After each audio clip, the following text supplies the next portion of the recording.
Hi everyone, welcome to our session on 3D visualization with ArcGIS API for JavaScript. My name is Raluca and I'm presenting together with my colleague Sasha. We're both product engineers with the ArcGIS API for JavaScript team and we focus mainly on 3D. For today, we're going to start our presentation with 3 types of visualization styles: realistic styles, data-driven thematic styles, and creative and playful 3D visualizations. In this part, we're also going to talk about some basic concepts to get you started on 3D visualization with our API.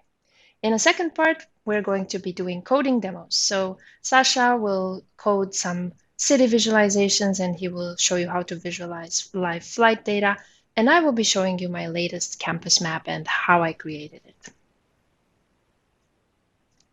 All right, so let's get started with the realistic styles, when you visualize your data in a very similar way to reality.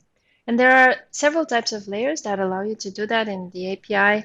The integrated mesh layer, this is obtained from scanned imagery that is reconstructed into a 3D textured mesh.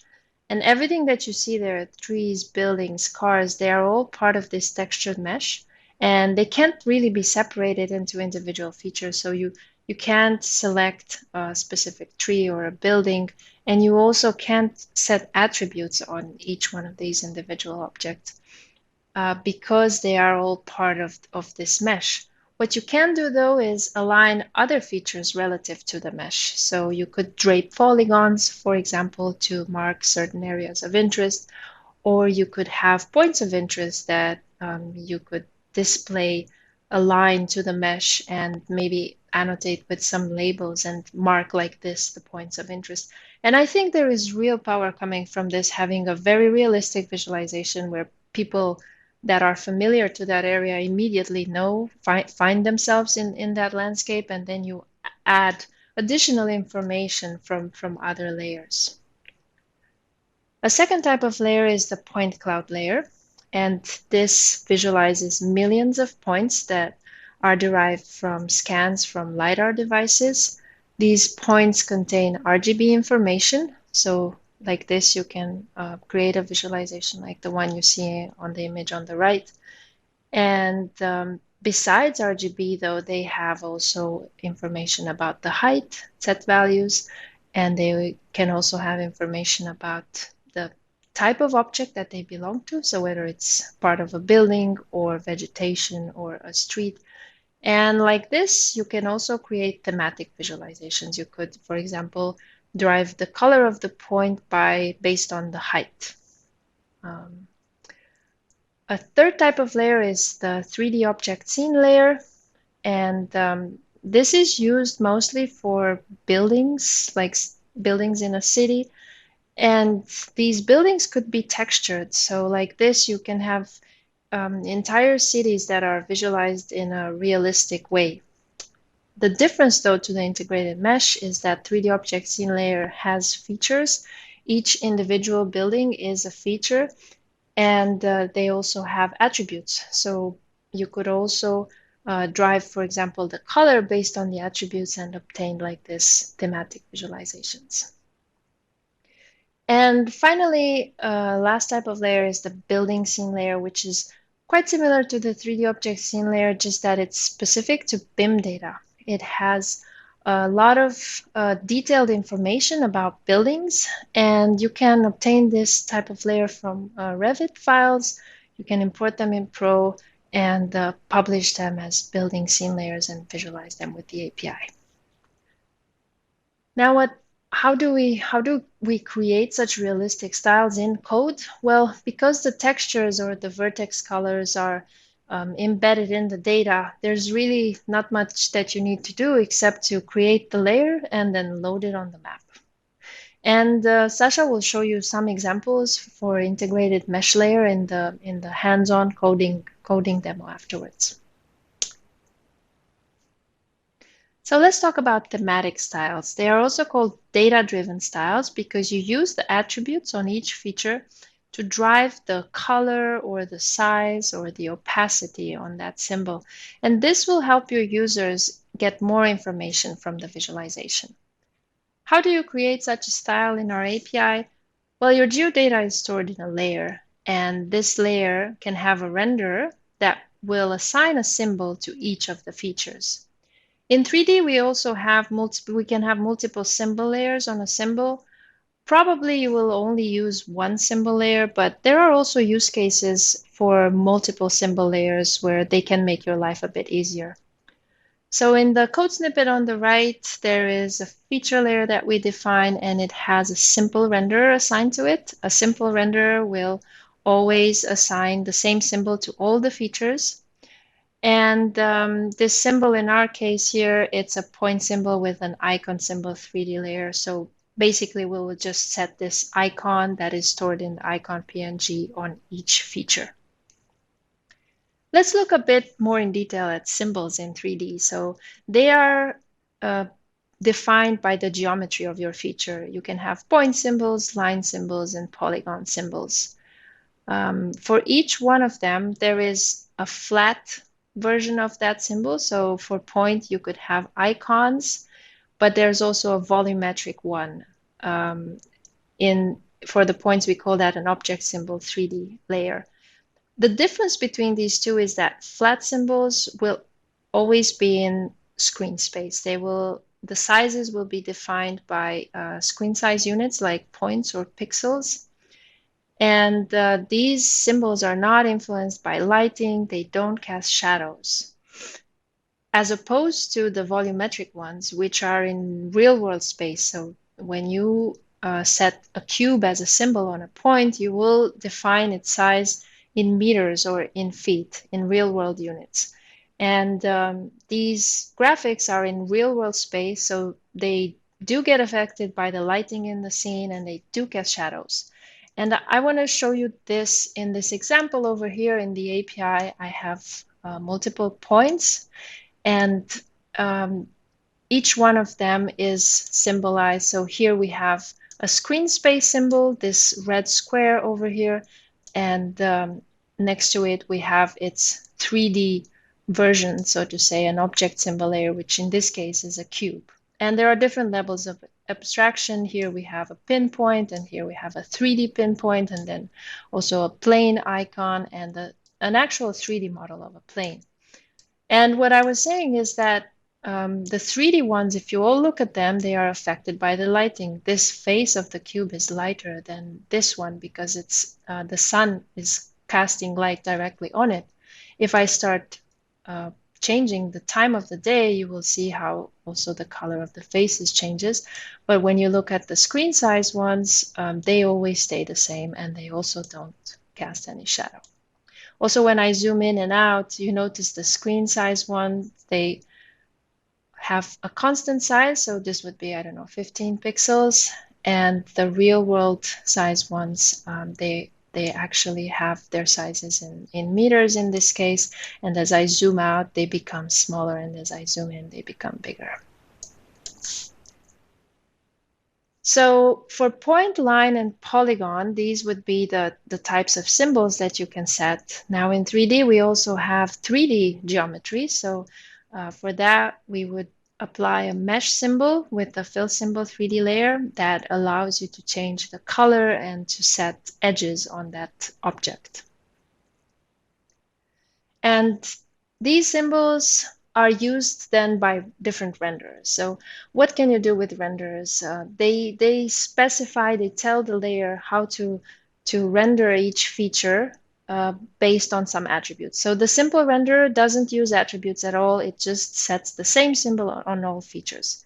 The unique value renderer, on the other hand, is used for features that can be categorized. So in this case, we have building footprints, and each feature has a type. It can be residential, it can be commercial, and this unique value renderer will assign a symbol based on this type. So in this case, the symbol is an extruded symbol 3D layer, and for each type, we set a different color.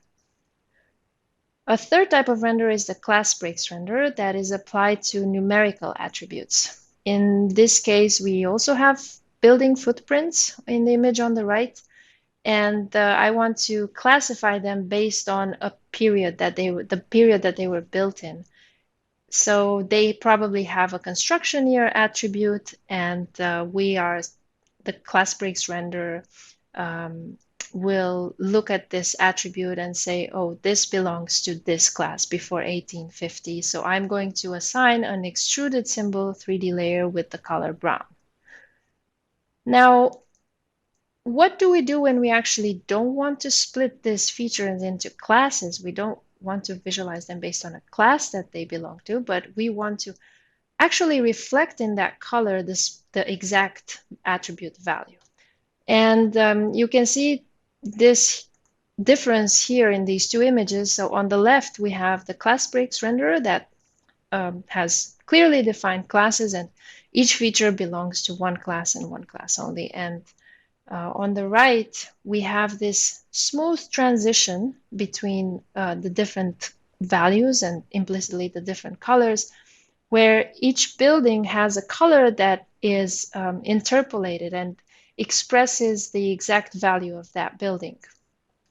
Let's look a bit more in detail how it's done. So in the API, we have a property called visual variables on the renderer that will allow you to create this continuous visualization. So in the case that I showed you before, you define these visual variables by specifying the type. So color is one visual variable. You could have others.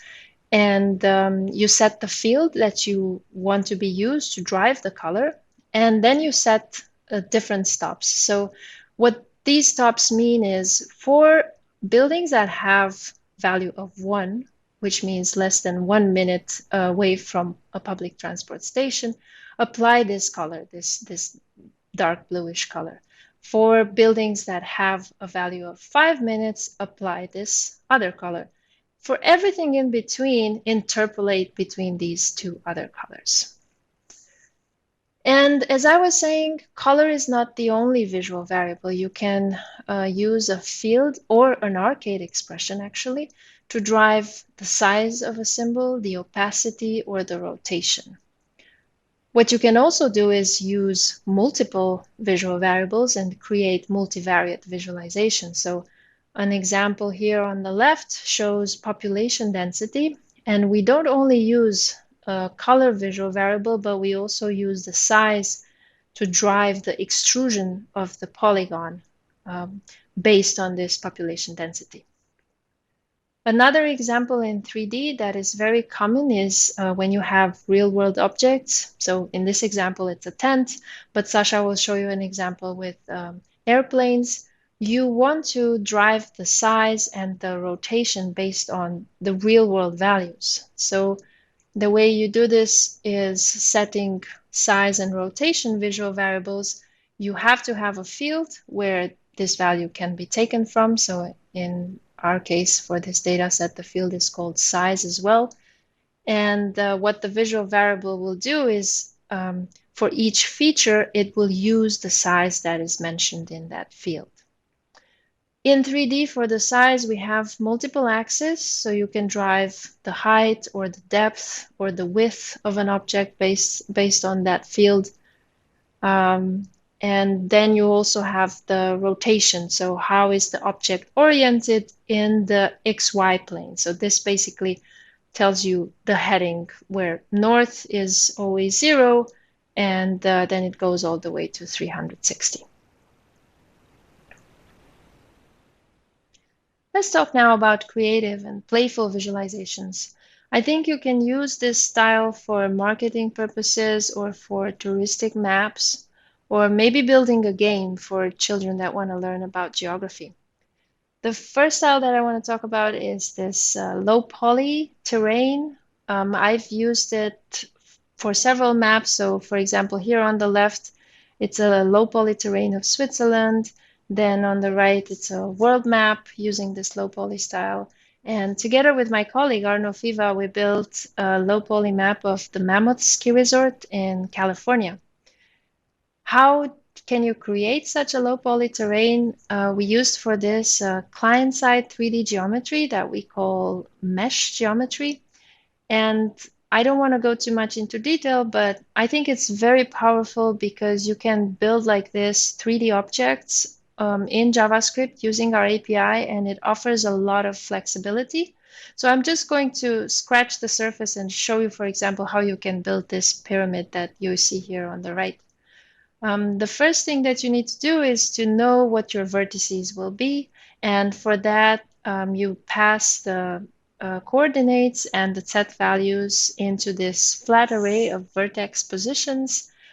Optionally, you can also set colors. And this is something that I've told you about before also in the realistic visualizations. 3D geometry many times has the symbology already embedded under geometry, whether it's textures or in my case here, it's these vertex colors. I want to use yellow colors for the base vertices and a red color for the top. And I'm passing it into this flat array that then gets passed into the vertex attributes in the mesh. Additionally to that, you'll need to mention the components. So how are these arrays combined together into faces to actually create a 3D object? And additionally, you can also set a material. So for example, the material could contain textures, or you could have different properties. For the ski resort map that I showed you before, I wanted the terrain to be shiny and to reflect back the light, so I increased the metalness of the material. You can also set the properties like roughness or emissiveness, an emissive color, for example. And then once you define all this, now your mesh is a geometry like any other geometry, and you can pass it onto a graphic. And then you also need to specify a symbol. This symbol can override the material or the textures that you pass in, or all these properties. And in my case, I don't want to do that. So I'm just passing a symbol that doesn't specify any color because I want to keep the color vertices that I was setting. Yeah, and this is the gist of it. I think you can use it. It provides a lot of flexibility, so it's nice to use it when you want to do something that doesn't exist out of the box in the API. Something, for example, like these apps that I was building, or maybe some other 3D use cases.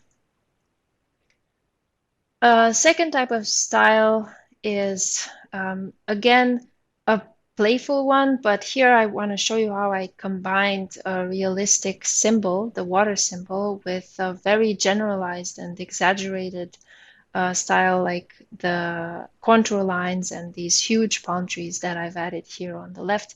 And I think it creates a really nice effect. This water symbol exists in the API out of the box. You can set it on polygon layers, and you can specify things like the wave direction and how big the waves should be and what kind of water you have. So in my case, I have sea, so I'm setting the water body size to large. And finally, a third style that I like to refer to as artistic is this hand-drawn visualization where all the buildings have outlines. We call them edges. And you can set normal edges, but you can also set sketch edges. And using these sketch edges, you can create this hand-drawn effect of the buildings. You specify that directly on the symbol layer. So we have a mesh symbol with the fill symbol layer. And here you can define the edges that in this case are of type sketch. And you can mention some, if you want to extend them a little bit at the end, you can mention this extension length and otherwise size and color. Right, and this was it for the artistic styles. Now we're going to go into the second part with the coding demos. And I want to pass it on to Sasha to show you some awesome city visualizations and some styles for live flight data. Thank you, Raluca, for showing us the visualization styles and the basic concept. I would like to move on to the coding demos, and for that I would like to start with city visualizations. I have three use cases: the natural risk, real estate, and urban planning. So let's move on to the code and to the browser. We can see here the city of Frankfurt, and I would like to start with the different types of scene layers and show them in actions. So at the moment it's enabled integrated mesh. Let us disable this one. And let's start with the point cloud.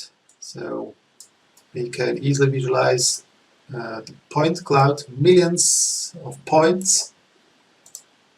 Then we have a 3D object scene layer, which is created out of the footprints, extruded and published as a scene layer. And then we have the integrated mesh.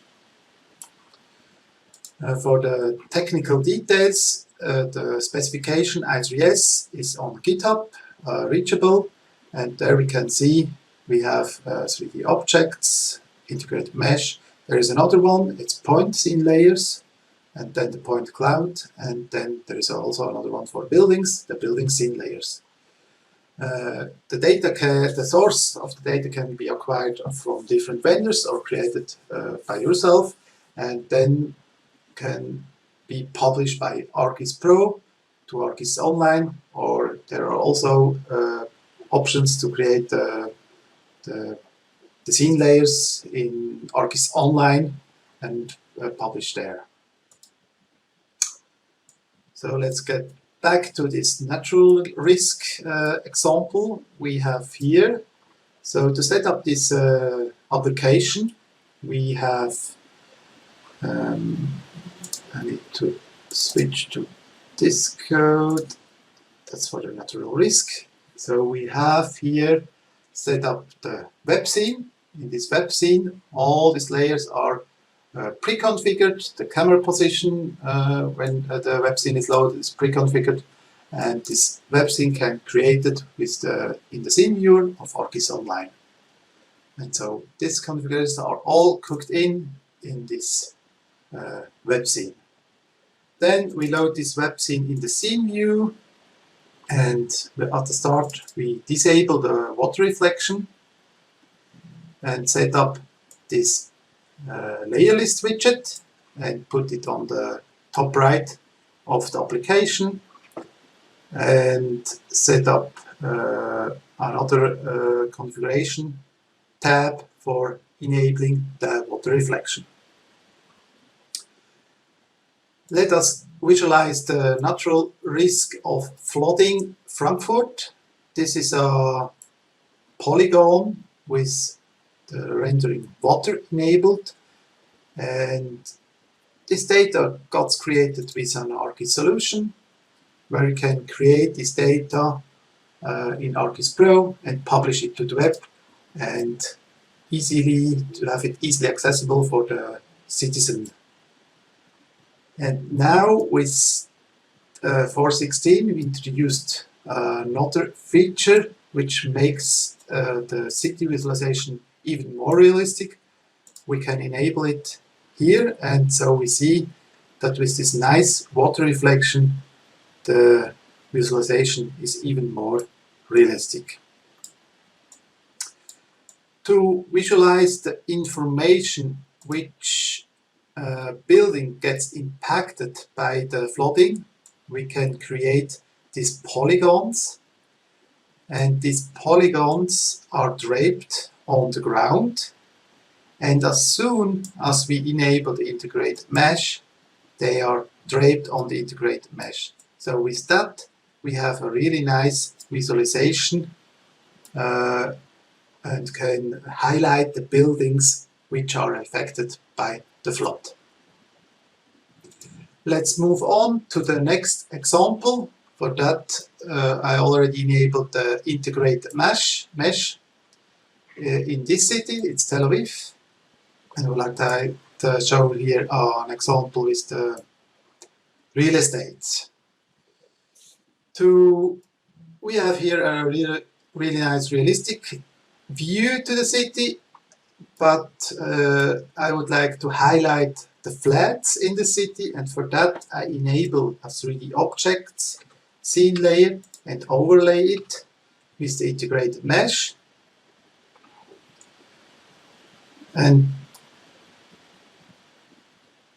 we have now both together, but we just see green blocks. And to visualize them in a better way, we need to set up a render. I enable it here.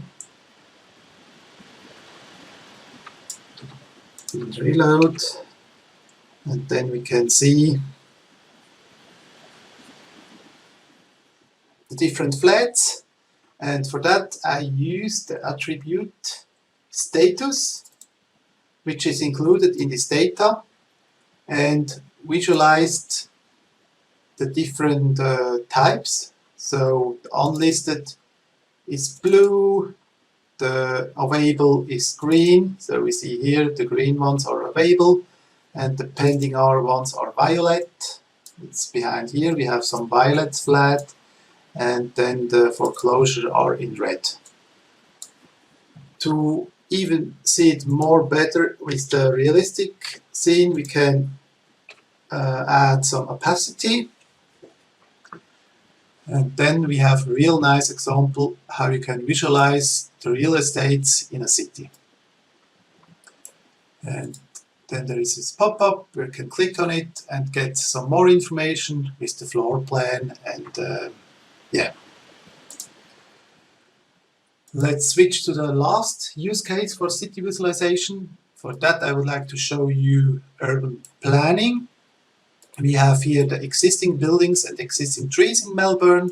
Then we can enable the layer with the zones, and then with the parcels in the zones, and then the created zoning envelopes, which shows us in which region and in which envelope they can build the buildings. And here we enable the future developments. So in these zoning envelopes, there are now shown the buildings. And I would like to point out another feature we implemented to visualize it more stunning. That's the transparency. We improved it a lot. We see here for 17 and here for 18 version. And when we look at it in this view, we can see before we couldn't see behind the transparency in all cases the buildings and the trees. And now this got solved with for 18, and now we can see all the buildings behind a transparency enveloping zone. With that, I would like to swap to the next demo. In this demo, I would like to show you 3D objects in the air, and for that, what could be better than airplanes? So for that purpose, I use the Open Sky Network. They have an API, a REST API, which serves every 10 seconds the different data from all the airplanes in the air.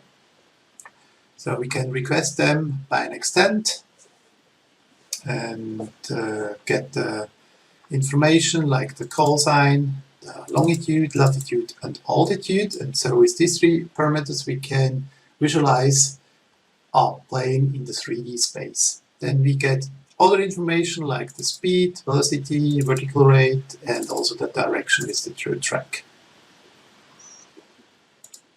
So for that, I set up this application we already see here, and I'll show it here. I set up this feature layer. It's a client-side feature layer.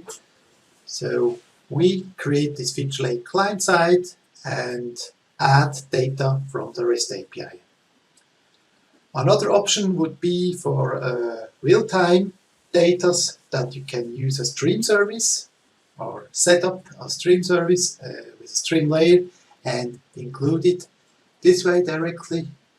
And in this application, I show you that we get the data through the REST API with a request, and then add this data to add features, update features, and delete features array.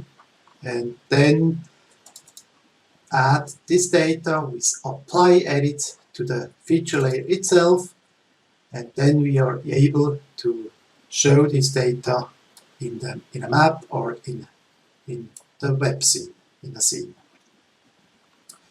I get this data every 10 seconds. We see it here. There is a counter which counts down, and at the moment we have around 800 airplanes in the air. So I started with a point symbol 3D, with an icon symbol 3D layer, and that's a good way to visualize it on a 2D map. But for a 3D map, let's use as another symbol layer, and that's the object symbol 3D layer. I set up this one with Esri web style. So when we zoom now here, we see that's a 3D object in the air. We use now for that Esri web style already published in ArcGIS Online. So these web style symbols also include, beside let's say recreation and infrastructure, they also have some symbols for transportation, and these are here. And so I use this airplane, large passenger, because through the REST API from OpenSkyNet we don't get the real type of plane, so I just use for every plane an airplane, large passenger plane. The height in the air are exaggerated. I use it factor 10, so it can see it better above the Earth. We get from the REST API the longitude, latitude, and altitude. So I just show it here. I just multiplied the altitude parameter with this factor, and it's now 10. And what else? The other airplanes show now view now in the same direction, and because we have this attribute with the direction, we can use it to symbolize the airplanes. And the attribute is known as a true track, so we can enable here the visual variables and set up these visual variables with rotation variable, and use the true track, which is the direction attribute, as a heading. And so now we have all the airplanes in the direction they are flying. The extent I used here is Europe, so all airplanes in Europe are shown in this application. To now emphasize more in which altitude they are flying, let's us use some other visual variables. I enable it here and reload it here. Now we can see the airplanes above 10,000 meters are bigger than the one in 5,000 meters and in 1,000 meters. So on the top there are the highest airplanes, and I'll also use the color variable to emphasize how they look. So in above 10,000 meters they are bluish, in the middle they are white, and below 1,000 they are red.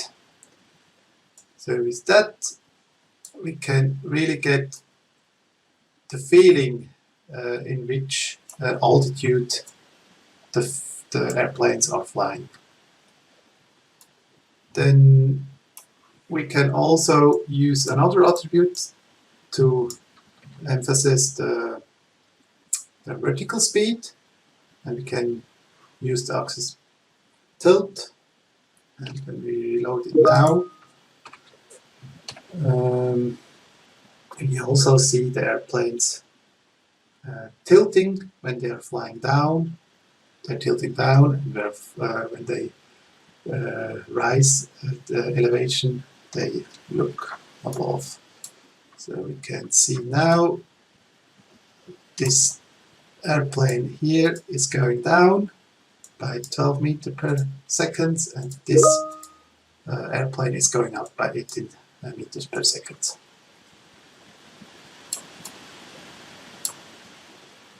So that's all. What I would like to show you is these airplanes in the air and how we can visualize them.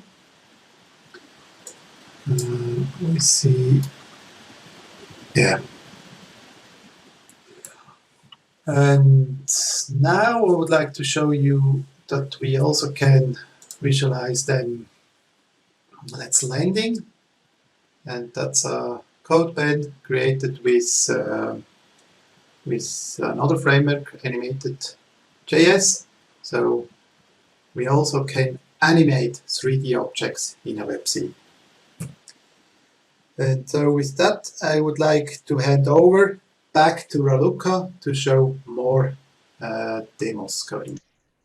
Thank you, Sasha. I want to show you now the campus map that I've been working on lately. It's still work in progress. It's not finished, but I think it's a really nice example for a 3D visualization session. We can look a bit at these symbols here and understand how I created it. It's a fixtures campus map. It is based, though, on the Millikan University campus building footprints to generate these buildings actually in City Engine. And then the rest of it is entirely built in the ArcGIS API for JavaScript using the editor tools. So here I have a smaller version of this app. On the right, I have my browser, and on the left, my code editor. Currently in the browser, you don't really see anything because there is no data. Everything is commented out. I do have a map here, and I'm adding a view. And now let's start adding the buildings. So for this, I'm going to uncomment this code, which adds the buildings I created in City Engine. I exported them as an SLPK and then uploaded them to ArcGIS Online and created this scene layer. And you'll notice that the buildings already have colors, and these are colors that are baked in the geometry. I already set them in City Engine. So the API only renders them now with the colors that I already set in City Engine. And one thing that I'm adding using the API is this labeling info to show the name of each building. It's based on this name field.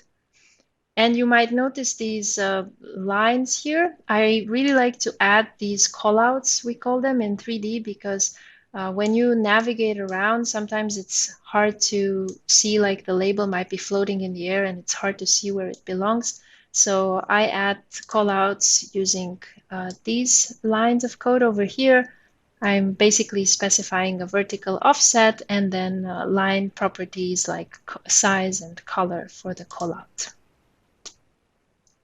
A second layer that I want to add is the layer with the trees. This is a point feature layer. And I have different types of trees in this layer, and I'm specifying that using the class field. And I'm setting a unique value renderer so that I can use this class field and display different models for each type of tree. These models were created by my colleague, Cheryl Lau, and I am referencing them over here in the 3D object point, in the 3D object symbol layer of a point symbol. I have them in this folder over here, and I'm just referencing them in the resource.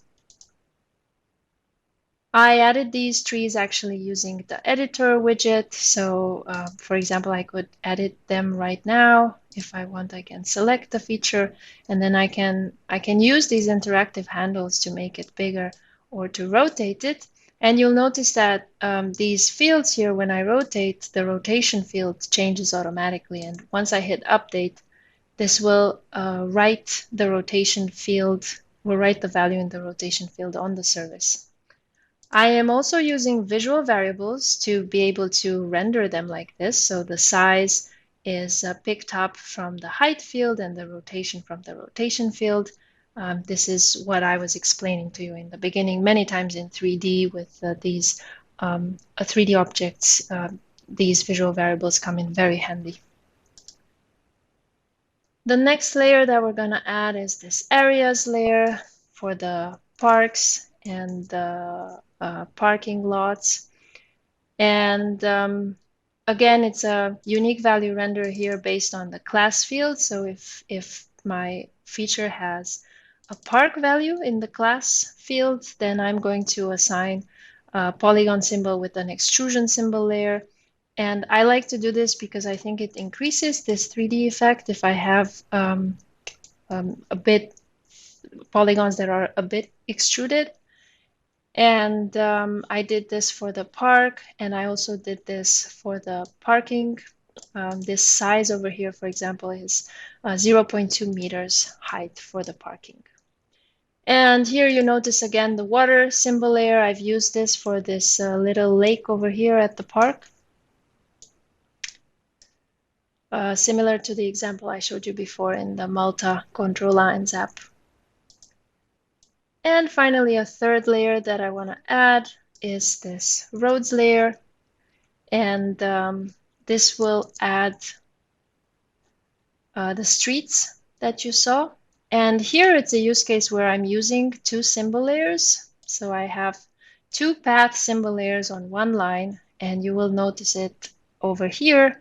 So the wider one is the one that has 10 meters width. It has a dark grayish color and a 0.2 meter height. And then we have a second path, the white one, which is much thinner, and it has a bit of a higher height so that I avoid the set fighting between the two. And this is how I wanted to symbolize my streets. This is a use case where I could, for example, use two symbol layers. Right, and this would already be it for this demo. I hope you learned a bit from it and got inspired to use these ideas for your app. Next, I would like to talk to you a bit about more resources or where to check additional content related to visualization. So a really good resource is always our website, of course, developers.arcgis.com/JavaScript. Here we have various content. So what I would recommend is to check out the showcase with different examples of apps.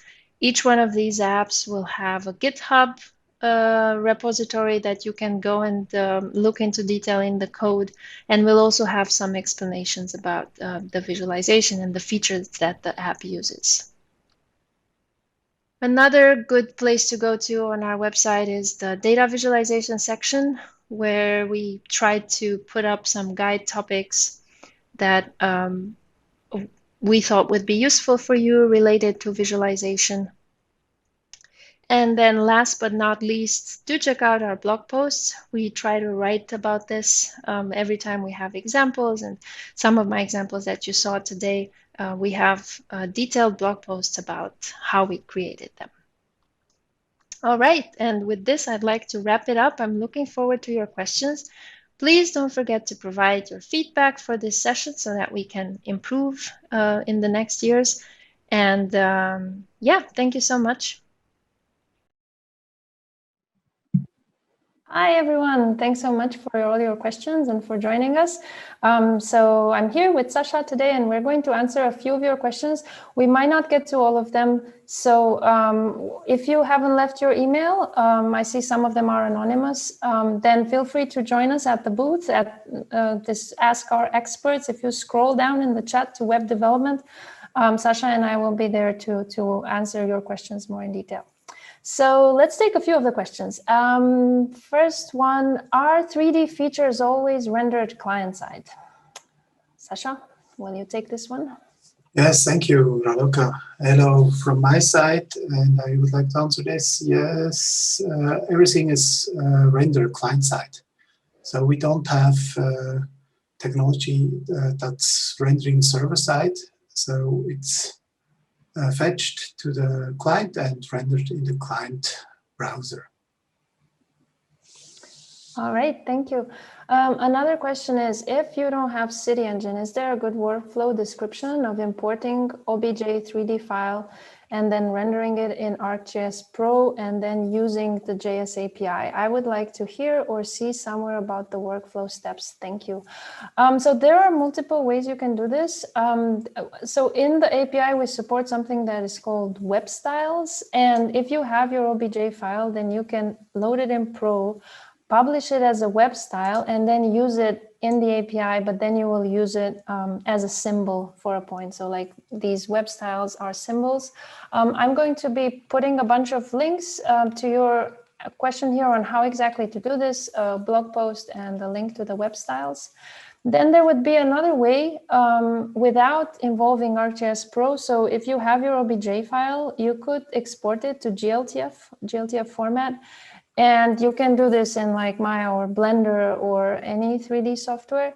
And then the JS API supports loading the GLTF directly.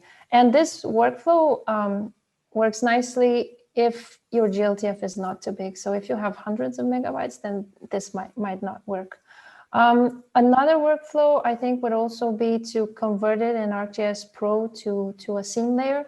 And this is what we recommend for files that are extremely big, because then we render it as a scene layer and it has like multiple LODs, and it's much more performant when you want to render it in the API. All right, some other questions. Will the code for the demos be available? We will try to put it online after this session. And you can check our GitHub repository. So for my demo, at least, I will also put it online with a blog post in the upcoming month. Yeah, you will be able to see it in the Esri blogs, and Sasha will post them to his GitHub repo, or Sasha. Yeah, or the flight plane demo. I just posted a link to the Q&A for a code pen, which includes this demo. So you can check out this one. Awesome. Then we've got another one from Lisbeth. She's asking, her symbol points to an SVG file. So first of all, she's using a picture marker symbol, which is a 2D symbol, but this works totally fine in 3D. So you could have, for points, you could have 3D symbols. And she is saying that her SVG file doesn't show up in 3D. So there might be the issue that this is available. This is also for 2D and 3D. We do not display the SVG if it doesn't have the height and the width set in the document, and we don't display that in Firefox, but it should work in Chrome.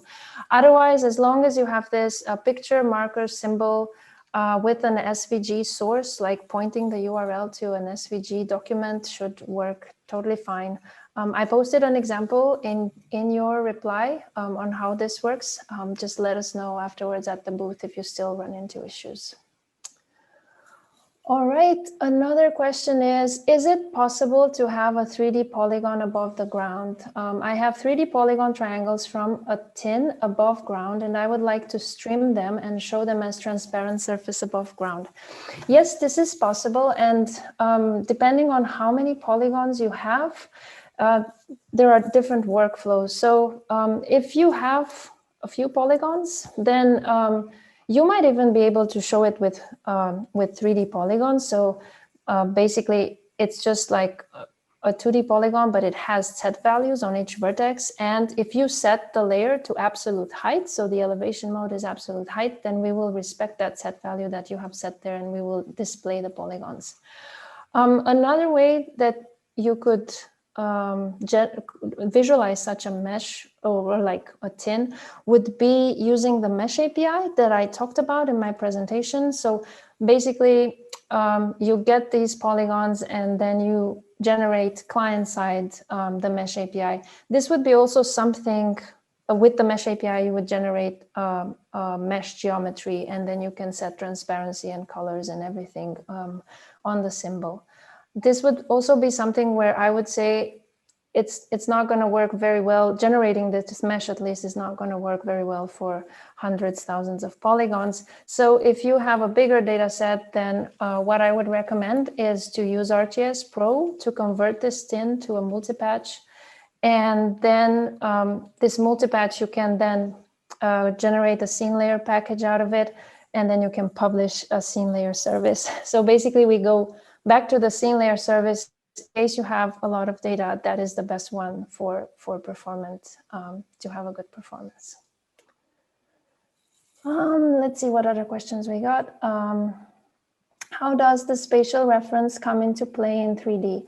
Are the feature layers reprojected into web scene SRs? Can you recommend docs videos that explain this in detail? Do you want to take this one, Sasha, or should I reply? Yes. So the special reference is when you load a web scene, then you can have a local web scene with your special reference defined, or you can have it as a globe with Mercator or WGS 84. And the feature layers, when you fetch them, they are in this special reference, or if not, they get reprojected. So on the server, then the ArcGIS API asks to get the spatial reference that's the web scene in it. And can you recommend docs and videos? I need to check that. Or do you have something, Raluca? So I think we will post, because we didn't get to search through all the links, but we will post the links to the docs and videos and tutorials right after this Q&A. So check back at your question, and you should have a reply. And yeah, otherwise, if you have more questions, as said, you will find us at Ask Our Experts booth, and you can also ping us there. Cool. Another question. If you already have previously generated mesh objects, such as building through drone flight, how do you integrate that mesh into 3D visualization using JS API? So there are a couple of Esri software that you can use for that. So one of them is, for example, Drone to Mesh, where you would then convert your data to an integrated mesh. And Shore is another one. I hope I'm pronouncing this right. And then there is also SiteScan. This will help you generate this like a scene layer, an integrated mesh service, and you can visualize it just the way we showed it to you in the beginning. And then there is another one, again, about OBJ. OBJ file format is one of the derivative of drone flight object rendering product. Will it integrate with JS API 3D? So as said, you can't read OBJs directly in the JS API, but you can, depending on the size, you can either convert them to a GLTF and then load it. And with the loading, this is something that might be interesting for some of you. So you can load a GLTF either as a symbol on a point, and this will basically then, like, you will need to have it correctly positioned. You will need to set a rotation and set a size on the point symbol, but you might want to like be more accurate about the georeferencing. And then what you would do is import it as a mesh geometry. So go and check this mesh geometry that I talked about also in my video, and you will see that there is a method there called create from GLTF, and that will basically position it correctly based on, like, you still need to specify rotation and so on, but it will place it exactly where it should be, like the vertices for the footprint are where they should be. And the other one, I think it is like this. I have to say I'm not 100% sure. I never did this, but I think you can import it in ArcGIS Pro and then convert it to a scene layer package. Okay, we've got one more question coming in right now. How can we see time visualizations in multi-patch features in a scene view?